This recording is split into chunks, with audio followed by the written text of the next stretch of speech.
Carolina Risotto.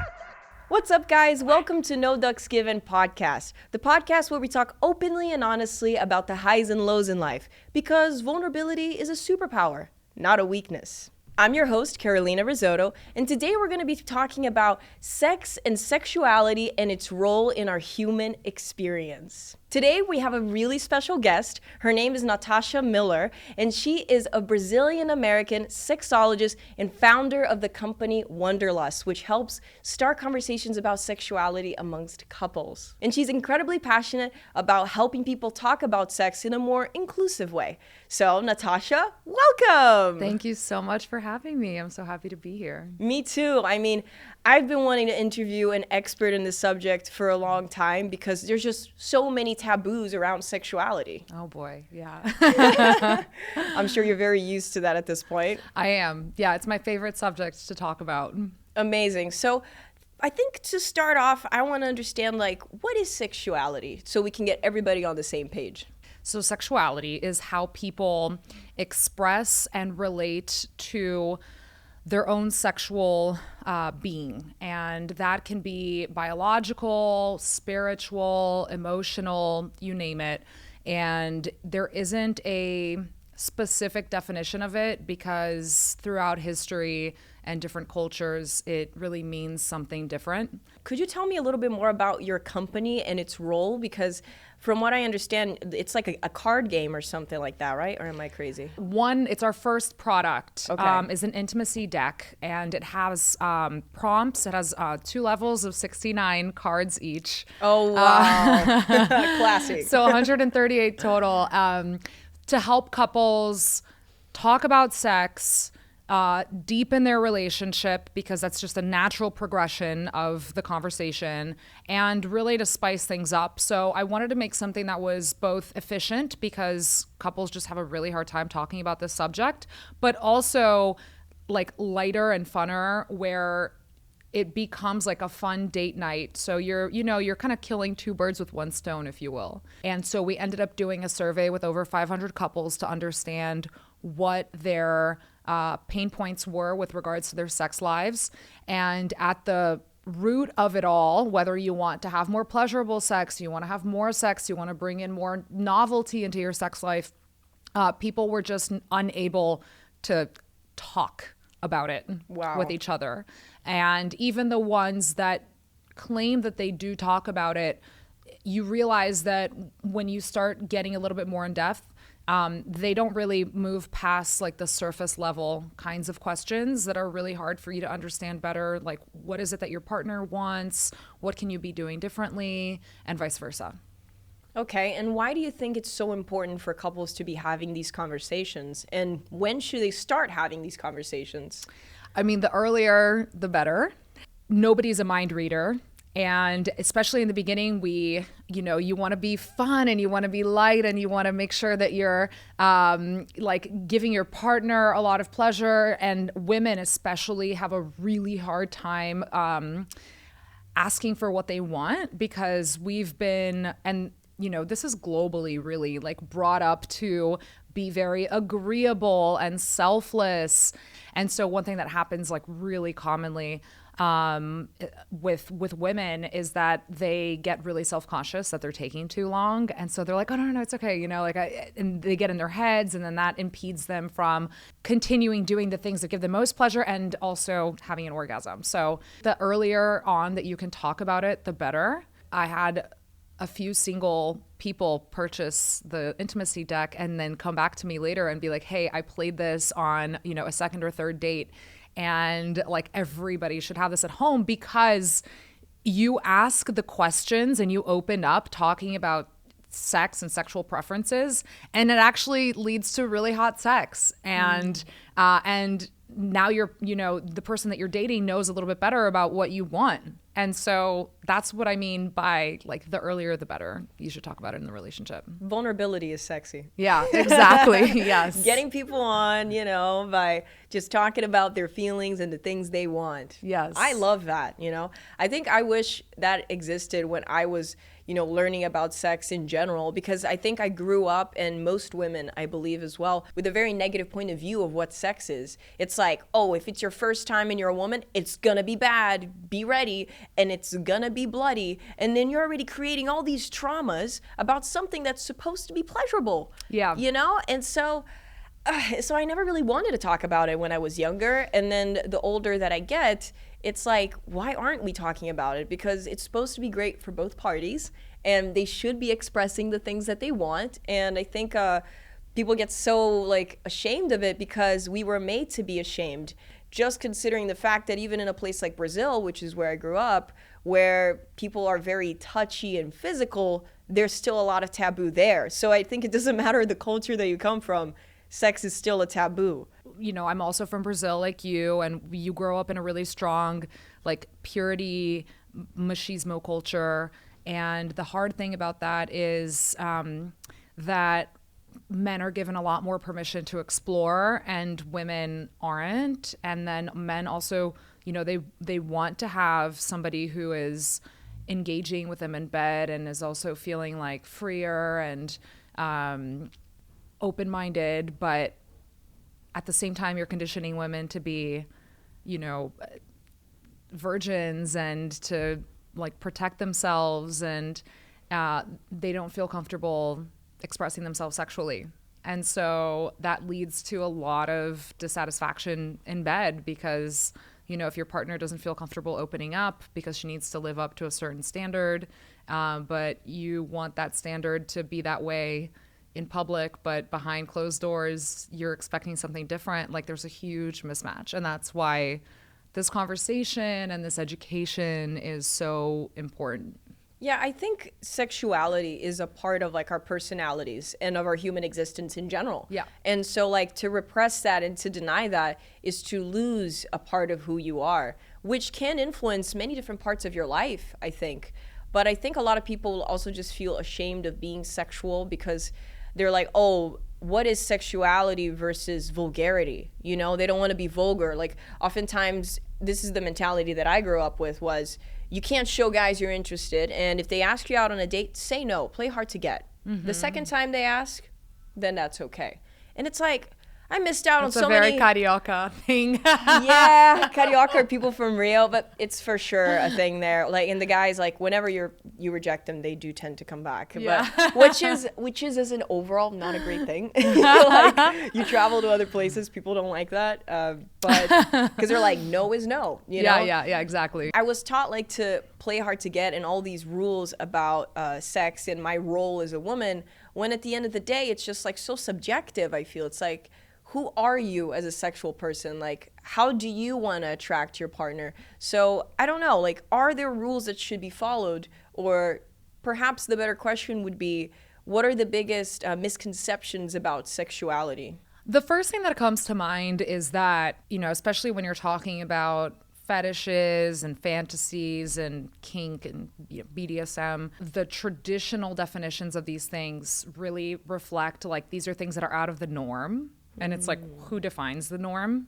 There is nothing wrong with what you're doing or what you're into so long as you're not harming anybody else. Who am I to say that your fetish or whatever you're into is wrong, is abnormal? Like, as long as it feels good for you, and if you're engaging in it with anybody else, it's consensual and it's pleasurable for them, like, that's perfectly normal, and that's fine.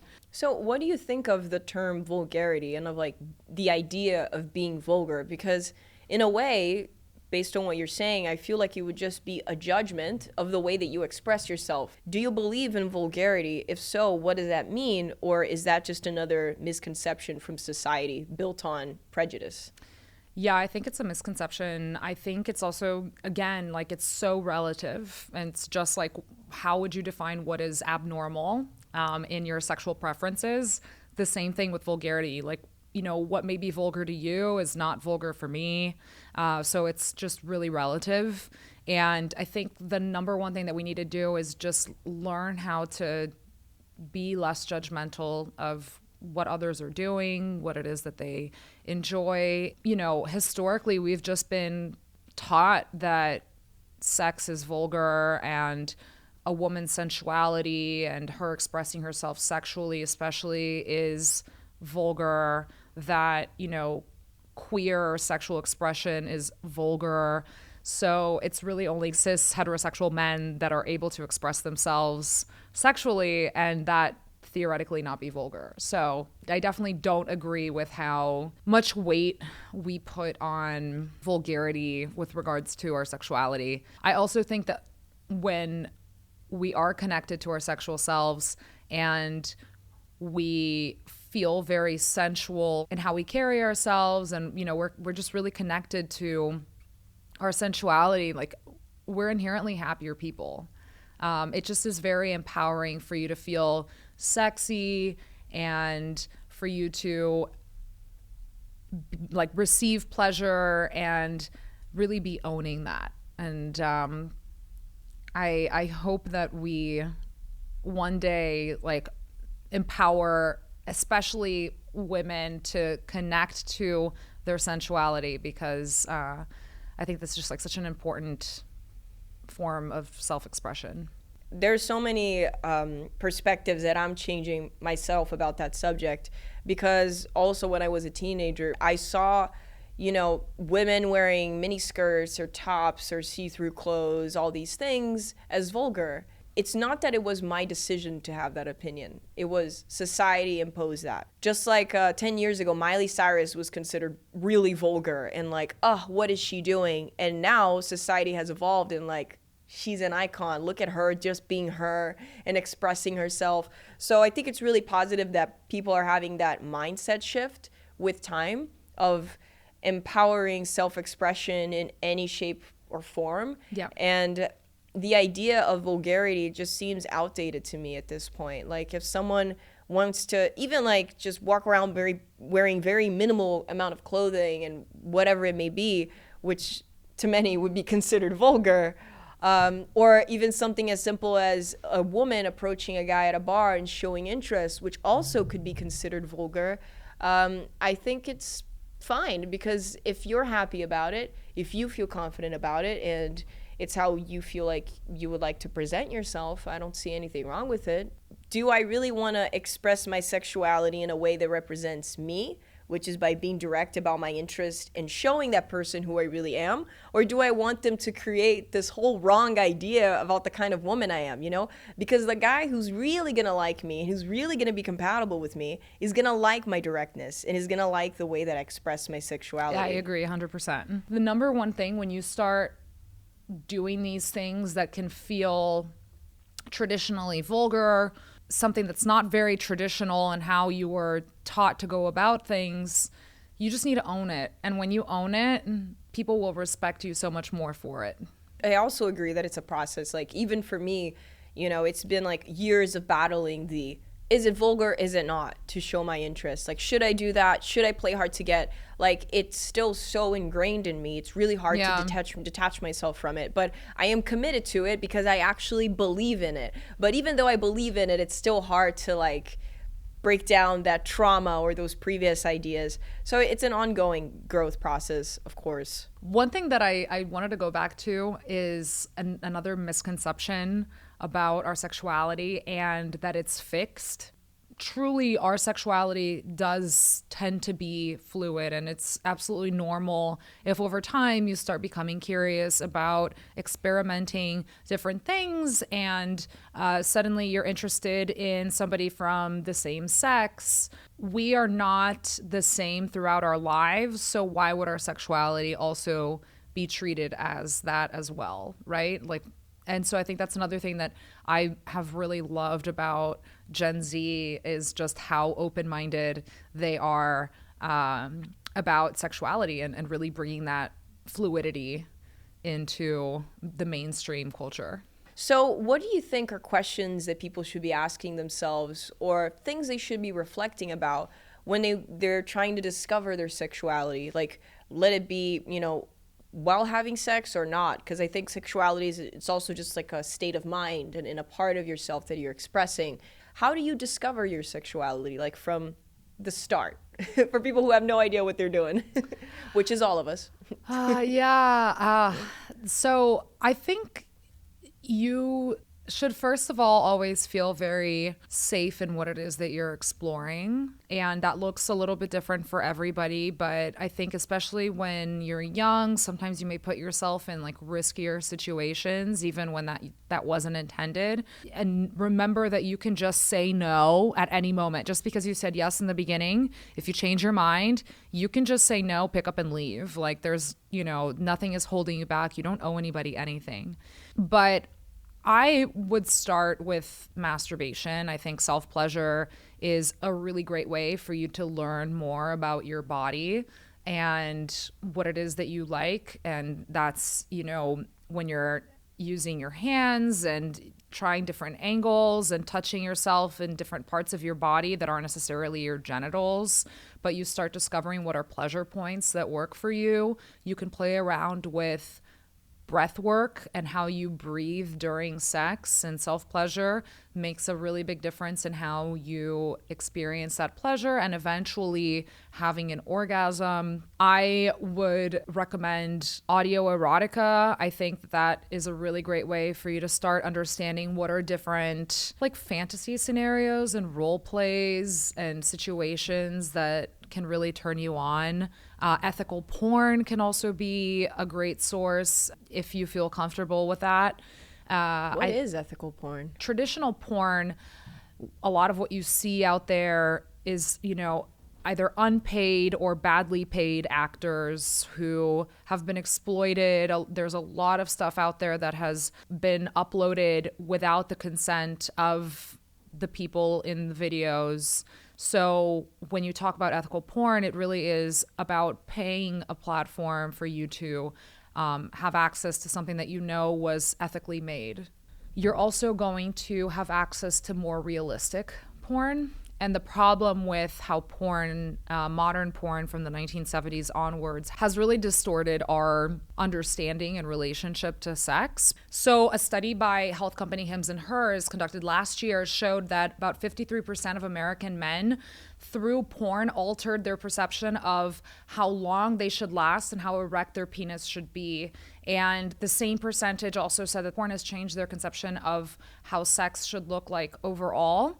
And there's also been an increase in interest in penile elongament surgery, even though a lot of the people that, come wanting to increase the size of their penis through these surgeries actually have like very normal sized penis within the average. And so traditional porn has just done such a disservice to how we relate to sex. And so many of us actually, like about 30% of Americans claim, and so I always believe that that's just the floor because it's hard to admit these things, and I think it's always the numbers actually larger, but 30% claim that they receive sex ed through porn. And sex is the number one thing that's most Googled out of any subject. Really? Yeah. The kinds of things that that you watch or that you hear as you educate yourself and what you like, it matters. Like you need to curate what it is that you're being exposed to. I believe that in anything in life, it's not just sexually, it's also what you're exposed to through social media. If it makes you feel good, if it doesn't, you mute it, unfollow, don't watch it. It's definitely a trial and error. And I think it's important for you as you go through this process of understanding what it is that you like and that you don't like. Also just like, don't take yourself too seriously in that sense, right? Like, especially when you're trying something new in bed with your partner. Let's say that you're trying blindfolding and they're going to be placing a feather throughout your body so that you can play around with the sensation. If you end up not liking that, that's fine. Like you tried it, you gave it a shot.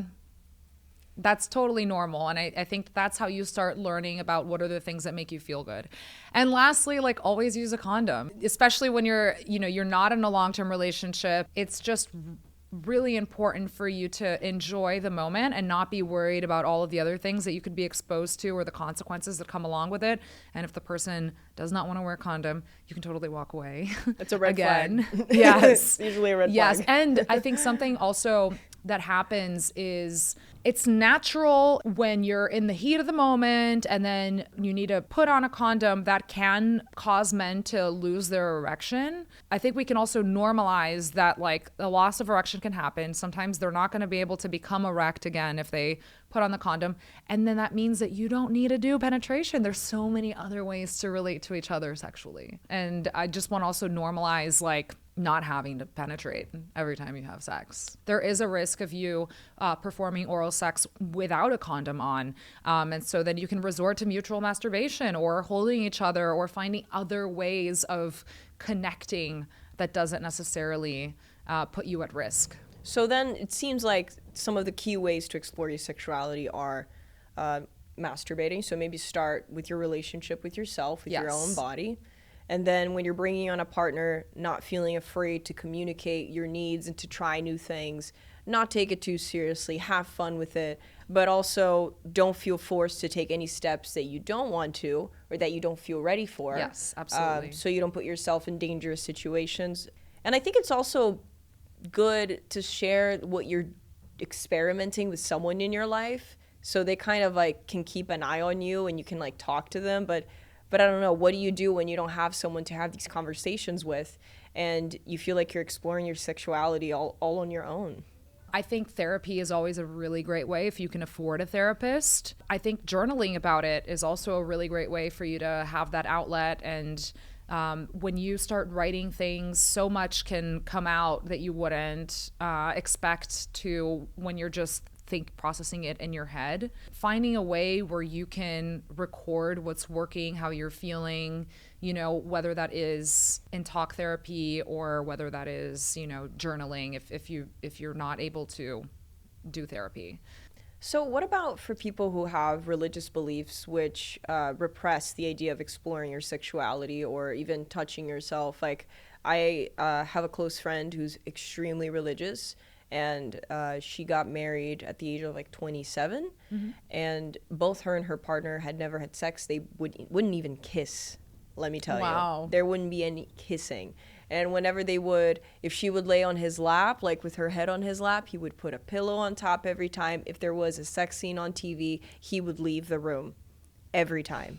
And so then you're like 27, you're married, you have never done anything because sexuality seemed like this really terrible thing that should only be reserved for marriage. Otherwise, you're going to hell. Get ready.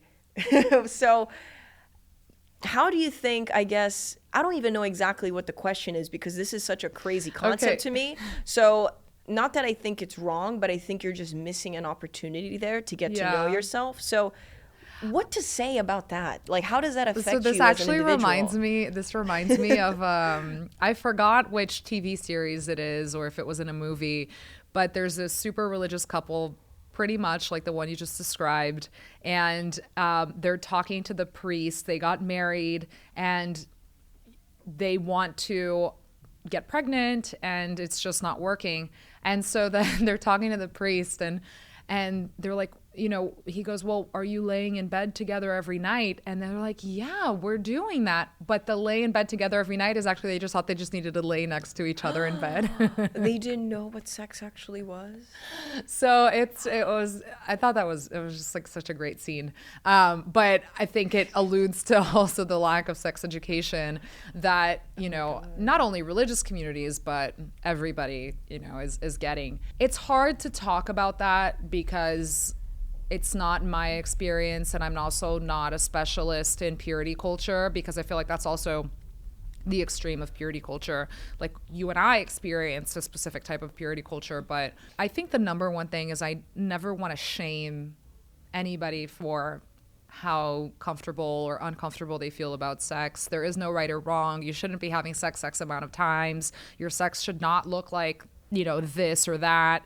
What do you think people gain as individuals by exploring their sexualities on their own? You learn what it is that you like and what you don't like, and I think you feel more empowered and honestly more connected to your body and more comfortable with yourself. You know, when somebody feels very comfortable with their sexuality, that really reflects in their confidence, and how they go about life. And it's a very empowering experience. You know, pleasure today is considered a human right. So that's huge. And it just comes to show how our sexuality really should be prioritized. And we're not even talking about all of the health benefits that you actually get from having sex and from having an orgasm. You know, the flood of all the feel-good hormones. You sleep better. It improves your immunity. It brings feelings of closeness with your partner and with yourself. It improves your self-esteem. So there's a ton of benefits. If sex is not a priority for you, that's also totally okay, right? Like I think also in the world where we talk so much about sex, it's almost like it's become so hypersexualized and it's all in your face. And you feel so self-conscious about if you're having enough sex, if you're having great sex, and we start thinking that we're doing things inadequately, that we need more and that we need better, when no, like it's just, if it feels good to you, then that's what matters. And if you're not interested in sex, it's totally okay too.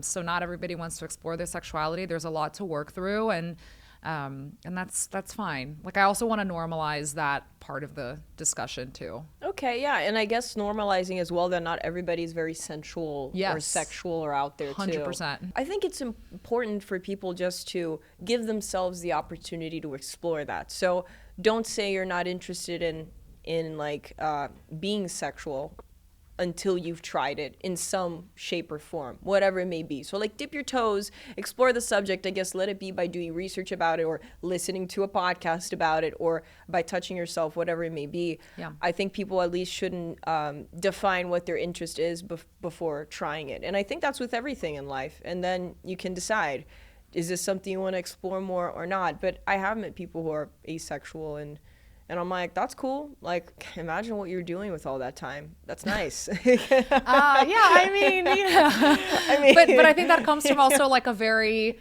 capitalistic, like hyperproductive culture where, you know, I am a big proponent of pleasure for pleasure's sake, and that pleasure doesn't necessarily mean that it's sexual. It can just be pleasure you find in a hobby.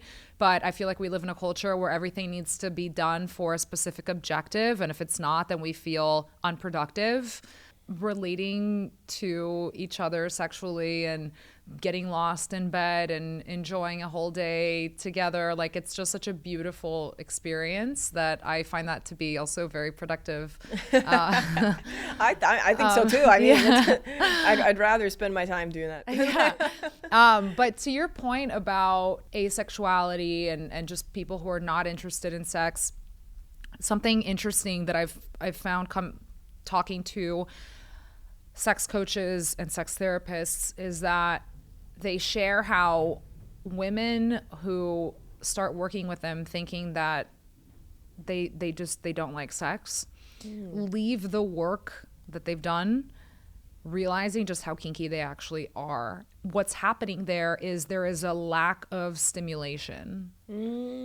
Because again, we weren't taught how to have sex beyond the actual like technicality of it. Yeah. And we weren't taught how to explore our pleasures, and there's just such a world of opportunities out there, and it doesn't mean that you need to be tied up with whips and chains. You know, and it could be super vanilla, but you're just not allowing yourself to fantasize about what are the things that you want, and that fantasy doesn't need to be, again, anything wild. It can just be like maybe your partner touching you a different way. Or whispering something or something a little bit more romantic. Like most people actually, their fantasies are tied to some romantic connection, and that's both men and women. Yeah, I feel like there are so many sensations that you can explore, and you might surprise yourself that like you haven't found that sense of pleasure yet. You haven't experienced that yet to your liking. Maybe because you're just following other social norms or what your friends are doing or wherever you're finding that information. I think it's definitely important for people to not assume that they're asexual. It's like maybe you just haven't found your form of self-expression in that way. And I think sometimes people feel broken when they feel like they're asexual or like that they can't get there. Or like, especially for women, there's just so much pressure to have an orgasm, and they're like, And you know, something that I hate that I grew up hearing, it was like, the girls sometimes ask, oh, have you ever had an orgasm? And you're like, I don't know. I'm not sure. And they're like, oh, then you definitely haven't had it because you will know when it happens. When actually, based on my understanding and on things that I've read as well, and great having you here to confirm, I think that the orgasm can feel very differently depending on also what parts of your body are being stimulated or even on your mental state. It's not like a one type of thing. Yeah. It's not always going to be the same sensation necessarily or the same like impact. It's not always going to be like, oh my God, mind blowing. Like sometimes it's going to be, it's still great, but it's not, you know? I mean, orgasms they come in all shapes and forms, and depending on the day, it'll be different. There are some, like within the sex coaching therapy community, there are some people that really believe that if you don't know if you've had one, you really haven't had one. But the truth is that everybody experiences it differently. But the orgasm itself, I mean, the shortest way to describe it is that it feels like a release. But what technically happens is normally through blood vessels and any other part of your body, like blood comes in and out.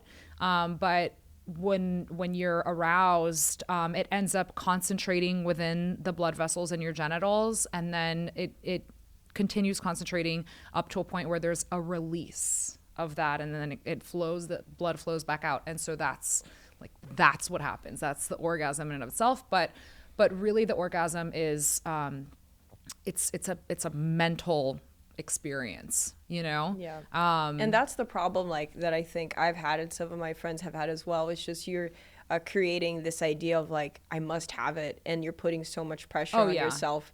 And then you never get there because you're just, and then you start feeling it. And then you start thinking, oh, I probably fit into that statistic of women who will never have an orgasm. And anorgasmia is a true condition. There are some people that really can't achieve it.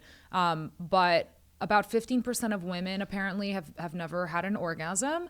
And again, it goes back to the lack of stimulation. I just feel like we haven't been taught how to really let go and not feel the shame that we have with our bodies and with our sexuality.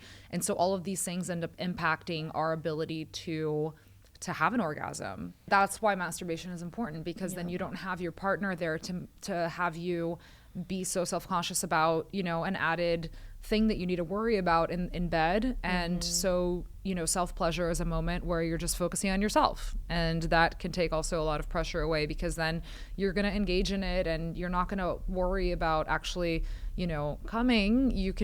It's just a time where you're giving yourself pleasure regardless of whether you come or not, but also because you're on your own, it increases the chances of you coming, since you're just focusing on yourself. And also, I really believe that the beauty of, sex toys, intimate devices, whatever you want to call it, like, they have really empowered women to have an orgasm, their first orgasm. So as a woman, if you have never had an orgasm, then, I highly recommend finding, an intimate device that works for you and exploring on your own.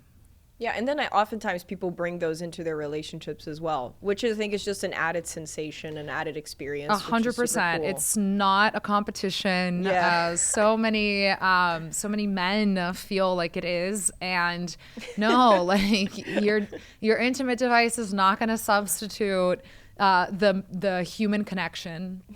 It'll just add value, add diversity. You don't need to include it every time, but if you want to include it every time, you can.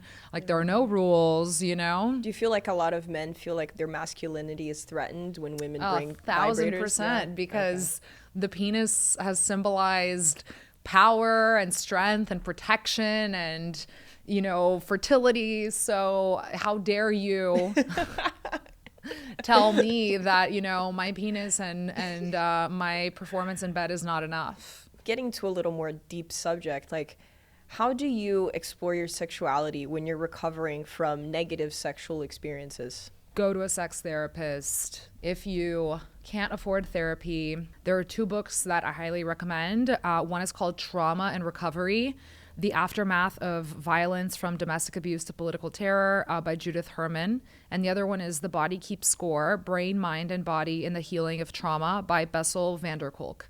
And the body really does keep score. Like, our trauma is something that stays within our bodies, and it's really hard to work through it. What a lot of people who have undergone trauma feel like when they have sex is they're kind of going back to the scene of the crime. And so that can be really debilitating.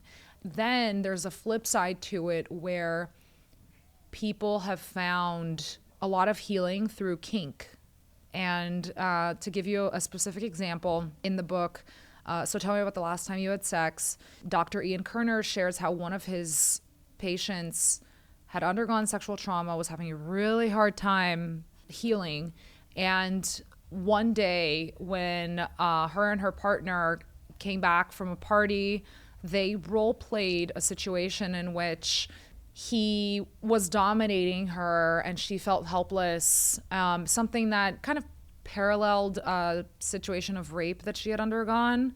But through the role play, she actually, like, it felt empowering for her to let go.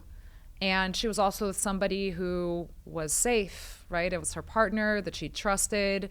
And so that worked for her. This can be a little bit of an extreme case, but it's interesting to see how our psyche works with relation to our sexuality and to healing through role playing and other things. Like, you may unexpectedly find an opportunity to heal. But all of that to say, our sexuality is so complex, and talking to sex therapists, they're like, it doesn't matter, how many years of studies I've done, like, because we all relate to sex so differently and it's so personal and so individual, they learn something new every day with each client, with each patient.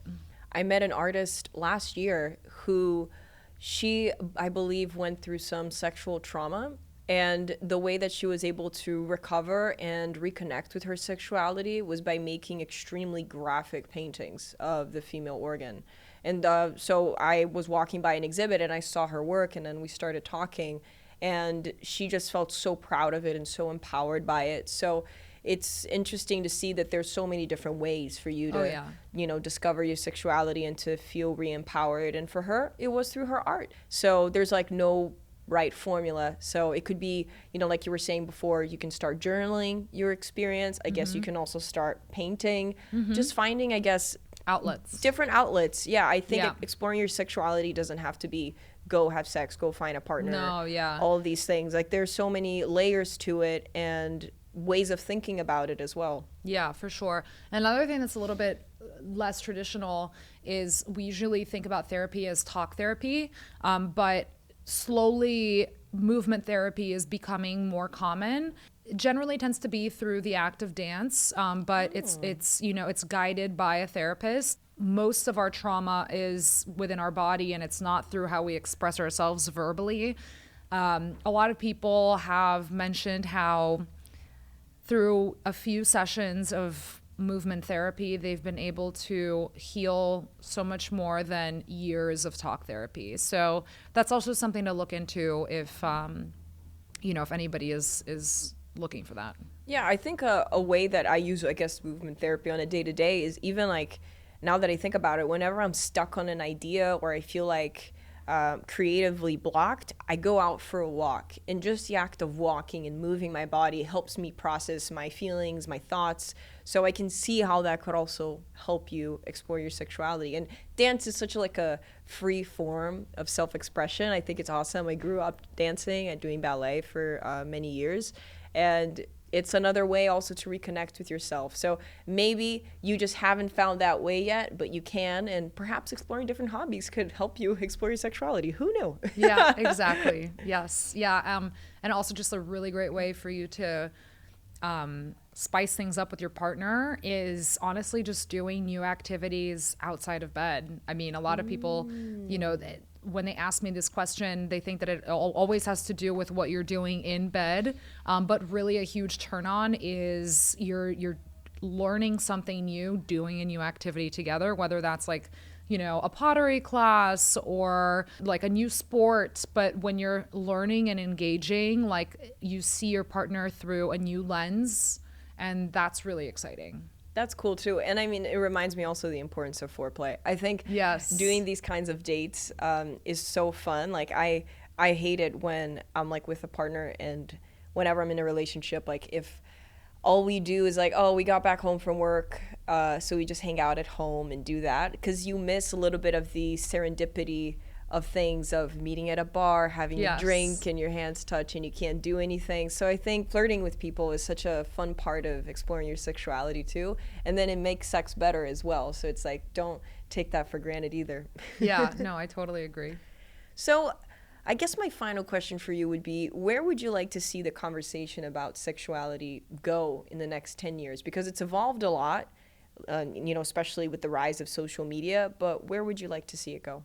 I don't know if I would say that like it's where I want to see it go. I think I want to see it become more common. Like the more sex educators we have out there, the more education we have, like the better, because despite being a yoga teacher, it can be a saturated market. People will practice yoga with you because they identify with how you teach it, and you teach it in a different way than anybody else will teach it, right? You have a specific style, you talk about it a certain way. The same thing with sex education. Like there can be so many sex educators out there, but there are going to be a few that you're going to, relate to more than you'll relate to others. And so that's the importance of having diversity in these conversations. And heterosexual couples, that tends to be a little bit more of what I'm specialized in. And then you're going to have, other people that are completely specialized in like queer kink, sexual expressions. Like that's beautiful. I think that we need to have more diversity. We need to have more educators out there to normalize what everybody goes through. Any final words of advice to our audience about sexuality? There is no right or wrong. You are free to explore what feels good for you, as long as you're not harming anybody else. If it feels good and it's consensual is really what matters. And there's a lot of shame that we inherently need to work through, and I just don't want people to feel shame around that. Like it's absolutely normal to have to overcome these difficulties that we were conditioned with growing up. And it's just really important to, if you are having partnered sex, to be with somebody who makes you feel safe and that respects your boundaries and is willing to talk about it.